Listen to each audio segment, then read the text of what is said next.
going on, guys? Xbox Cut. Welcome back to another video. So this video is definitely going to be way different than any of the videos that I have. Almost 100 videos on my channel. I read manga, I play games, I review manga, I review games, but I've never ever ventured off into the comic book world. And this right here is very different for me because I'm not a real big fan of comics. I'm not a real big fan of horror manga or horror in general. And I gotta say, I really enjoyed this. So this is Witches by Scott Snyder, and a lot more other people had their hand in this. This right here actually is being lent to me from one of my friends from work.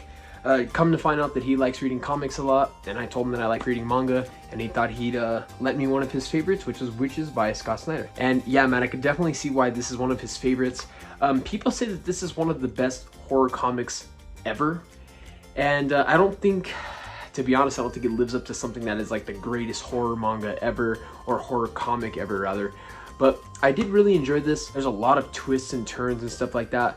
Is it one of my favorite horror pieces of media? For sure. I would say it's definitely better than a lot of the Junji Ito that I've read, or any of the other horror that I've read. I definitely do like The Drifting Classroom a little bit more than this, but this one is definitely pretty good for sure. So this one follows basically a family named Rook, the Rook family. They have a kind of like a dark past. They moved to New Hampshire, and the daughter is being accused of murdering this other girl in their previous town that they were from, but she never really murdered that girl that was bullying her. It just so happened to be the witches that killed her.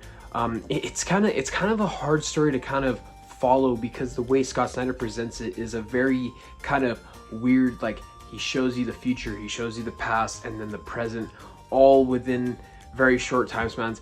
It's very, very hard to follow, but at the end of the day, you get the full length of the story at the end of the day. Towards the second half, there's so many twists and turns that I really thought made this worth the read in general. The first half is definitely slow because it's just setting up what the Witches is about and stuff like that. Like Sailor, basically the main character, and her father, the other main character. They're basically just two main characters in here.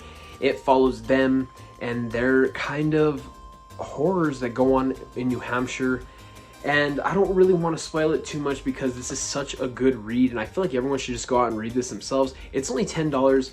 My buddy, like I said, lent this to me, and I read it in about 45 minutes. Really short. It's only about probably like 145 pages. It's full color. If you guys have read Witches, let me know down in the comments what you guys thought of it. I definitely enjoyed it. I'm not too big on comics, like I've told you guys before, and you guys know that. But like I said, I really did enjoy this one. And will this make me want to read more comics? Absolutely.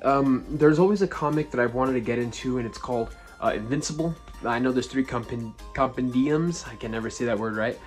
But there's 3 of those, and I would love to get those and read the entirety of Invincible because it's definitely something that looks up my alley.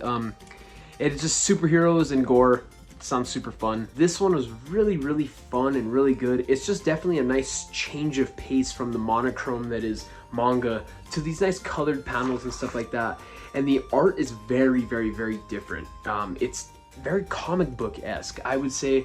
It definitely reminds me of the older kind of like Batman and stuff like that, because if you guys don't know, I think Scott Snyder, my buddy that lent me this, told me that this was made by the Batman Who Laughs the Scott Snyder made Batman Who Laughs and this, so I could definitely see that kind of like art style towards that Batman superhero kind of stuff. Because the father character, there's a few panels and there's a few parts in this story where he's just an absolute Chad, man. I loved his character. He was definitely my favorite character in this entirety of the story. This one's really short. I know Scott Snyder actually announced a sequel to this one.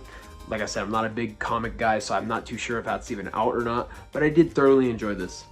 If I have to rate it something, I would definitely give it more or less probably like an 8 out of 10. I really enjoyed it for sure. I would give this an 8 out of 10, and then I would give Drifting Classroom a 9 out of 10 because I really just loved the Drifting Classroom in its entirety. But yeah, guys, that has been my little mini review of a comic book, man. I've never ever ventured off into comic books, and that's my review of Witches.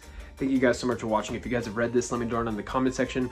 It's been Xbox Cut. Next week's video is going to be a game review because I am so close to finishing up Dragon Quest IX and Xenosaga. I kind of left it off on the back burner because shout out to you, Zag. You gifted me Deep Rock Galactic. What a blast of a game. I'm definitely going to be doing a review on that game here pretty soon because It deserves it, and it's such a game that is just hidden, and I want everyone to hear about it. Later, guys.